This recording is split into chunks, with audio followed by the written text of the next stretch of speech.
Alright guys, you see what time it is I'm making this video. This is actually my third rehash of the video.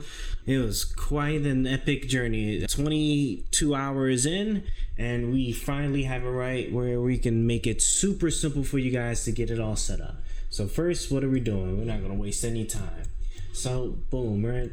We are sitting here and going to get our UPS system connected to our Openwrt router, and that Openwrt router is then going to feed off all of the information we need to our Windows computer and then our QNAP server, because I'm also going to show you guys how to connect the QNAP momentarily. Alright, so without further ado, let's get started, right? Very first thing we want to do is we are going to go ahead, I'm going to just these things here because I don't need it, but I don't want to waste time though. So first thing I'm going to do is I want you guys to go ahead and get to your router. I just got to remember which one it is. Alright, I'm going to close this one. And I have I'm going to close all of those as well. And these tabs as well. Man, I had like 4 different windows open. Alright, so we're in our router. You're going to go ahead and go to System Software. Update the list because this usually doesn't populate it. I already had to populate it, right? And we're going to install a couple of packages. The very first one is going to be nut-driver-usbhid-ups. And how am I getting this? Well, let's actually go back to the beginning. So if you actually come here to the Openwrt nut page, which by the way guys, like if you go into the description of this video, I'm going to have everything step by step for you guys to make this super easy for you to be able to set up. It shouldn't take you more than 10 minutes hopefully, and even that's being a bit generous, right? But if you just come here and you go to the hardware compatibility list, you can use this nifty thing to find the driver for your particular UP system. So for mine, I don't even need to set that, right? I could just do CyberPower. Come here. All right, CyberPower. I am actually rocking a CP1500 AVR LCD3. So I'm just gonna assume that this should work with this as well, which is the usbhid-ups. At first I thought I had this one, which was the power panel, even though in that, oh man, and then it doesn't even, let me duplicate the tab so I can go back and show you, right? Even though, come on. Yeah, even though you don't see it here, the power panel driver is available for you to install if you happen to be rocking. Did something happen? There we go. Yeah, the power panel driver, there is a power panel driver. So in case if you happen to have some of these others, which originally I thought it was the power panel driver. And then if you actually explore this further, they actually say that some of these devices might actually still work with the usbhid-ups driver still anyway. So we're going to go ahead now and install this. So go ahead and install this. This is going to it should automatically install nut common and nut server for you. Once you install that, so install this first. This should install those other ones for you. Then install nut-upsc. Then you are going to install, what else was it? I know I installed so many of them. Oh yeah, then to make this configuration super easy for you guys, you're going to want to install its luci helper here. So luci-app-nut, install that. Now when you install this, there is going to be this strange error that's going to come up saying that it's something about locking the OPKG or couldn't unlock it or something like that. It still works perfectly fine after that, so don't worry about it. And then the last thing you guys should install is usbutils if you don't already have it. This is going to run some helpful commands in the when we SSH into the router. So cool, you got those things installed. You might have to jump around on this to make it reload before this tab pops up, because this is the Luci part of it. That Luci app will open this up. Go ahead and go to services, nut-upsc, and then you are here. But first we want to do is we want to go ahead and SSH into our router. So I'm going to open up a command prompt here. I am going to SSH into the router, which you know is going to be root at the IP address of the router or the LAN host name if you know it. All right, let me go ahead and sign in there. Okay, cool, I'm in. So that usbutils enables you to run this command, lsusb, and oh boy, well that's not good. That it means that there is something wrong. So let me go ahead and unplug it and then plug it back in. And then, right, I just plugged it back in. One of the nice things, another command you can run if you run dmesg, right? This is going to, it's like almost like a system log thing, but the very last set of statements here should be like that USB disconnect reconnect. And as you can see here, disconnected the USB, reconnected it, so it is there. Now I'm gonna run lsusb one more time, and boom, there we go. See, the ups is recognized. This should show you that whether you had those drivers installed or not. So don't let that fool you into thinking that the router's recognizing the ups properly quite yet. But now that that's actually set up, what we're going to do now is we are going to come over here and start setting it up. So go ahead and go add a nut user. We are actually going to do 2 users. We're going to do one for the master account, right? That's actually monitoring and able to control a lot of stuff. And then we're going to do a slave account specifically for the QNAP server. And I'm going to tell you why that's important later. Now, if you know how to, and you're not lazy, modify the file on the QNAP server, you don't have to create an extra account, but this is going to be the easiest to probably do it if you want to just get this up and running quickly. So let's go ahead and, you're going to make the username as whatever you want it. You're going to give it whatever password you want. The role is going to be master. Now I'm going to come here to the add, and this is going to be specifically for the QNAP. So now username is going to be admin. So QNAP, the way QNAP has their file, their ups monitor thing defaulted, it defaults using the admin credentials, which is kind of suckish, but it is what it is, I guess. I don't know by admin credentials if it's the actual password for logging into the admin, because my admin account is actually disabled. And then I re-enabled it and changed the password, and this still worked with whatever default credentials was still in that file. So just keep that in mind. But anyway, I'm going to show you guys where to go ahead and grab that information. But if you haven't touched it, it should be 1 2 3 4 5 6. So if you set admin 1 2 3 4 5 6, and then you set this as slave, that is the default configuration that QNAP uses when it is monitoring, when you set it to monitor a ups server somewhere. So this is what you need to have set. All right, now we're going to go ahead and address the listen to. Right, you need to set this to 0.0.0.0, right? That means that we are hosting the server on the Openwrt router so that the devices can be monitoring or be like kind of like querying up the Openwrt router to get its ups information. Here we are at the port, default port is 3493, so go ahead and add that. Then we're going to go ahead and hit driver configuration. Now real quick, there is one thing I do want to point out, you guys. There is sometimes an issue where the driver, for whatever reason, it just won't work and you have to run it.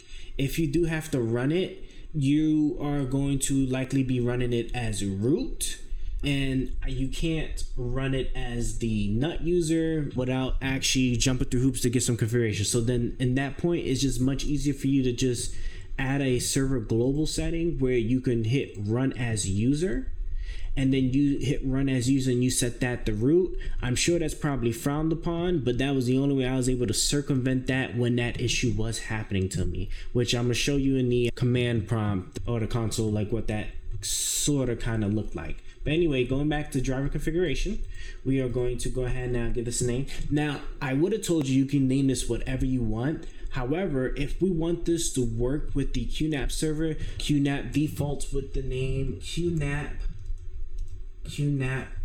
ups. Okay, so QNAP ups. And again, if you're able to actually edit that file, then you would have been able to actually configure this how you would have wanted. But let's go ahead and add that. All right, that is added QNAP ups. We have the USB HID driver, port set to auto. Now let's go ahead and before I even hit apply, I am going to go ahead and, so here we are, we SSH'd into, so yeah, I say, we're SSH into the router, right? Let us go ahead and cd/etc/ config.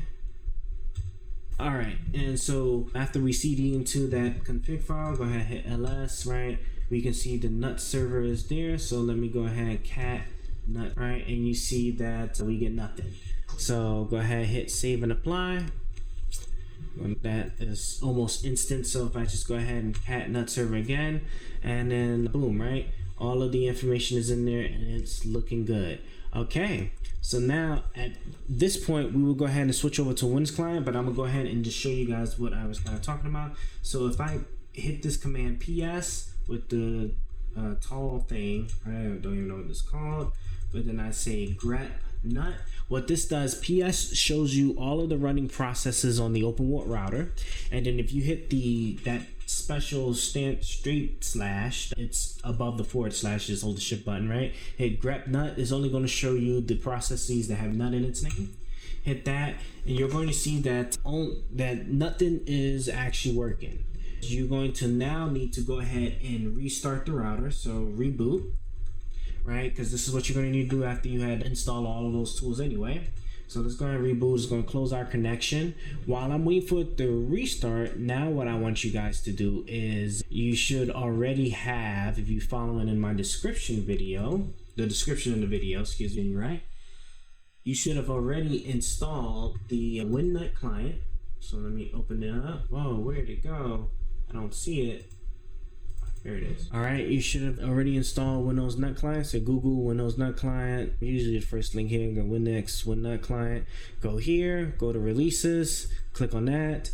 Then download this file here, run it, install it. When you're installing it, pay attention. At one point, it's going to ask you if you want to install this USB driver. That's only if you're going to be plugging up the UPS device to the Windows computer, which if that's what you're doing, then yeah, do it. Otherwise, uncheck it. I personally don't like having stuff like that installed if I'm not using it. But once you do it, then you'll get this application. Go ahead and go to settings. And we're going to go ahead and now feed it the information that we just created. So IP address of the router, that default port, the name of the driver, or the name we kind of gave that thing this here, because this, so when you do the driver configuration, that name, that is what you're going to use to identify that particular UPS device on that router. So, you know, it would have been nice to kind of give it a better name, but like you say, you know, QNAP just being finicky. So, you know, we named it QNAP. You could, I put my polling at 5. You could change it, sure. But the login, right? So the login, I am going to give it the very first what I had set. I'm gonna hit OK, and there we go. It looks like it is now connected. Let me check and see. Yeah, because all of the variables are coming up and whatnot. If for whatever reason it is not coming up, kind of what I showed you guys earlier when I ran that ps grep nut command, right? Only this come up. What that means is that, because I bet you, oh yeah, probably gonna have SSH back into the router so I can show you guys. I bet you if I grep back into it, ps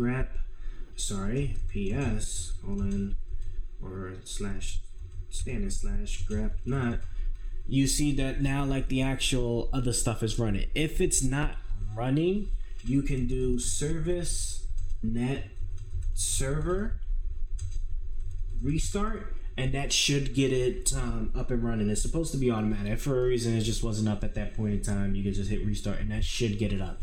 Now here's the thing, right? If for whatever reason the driver, because this is the driver, is not running and you need to start it yourself, you would use the command, hold on one second. All right, you would actually run the command drvctl, that's the ups driver or whatever, right?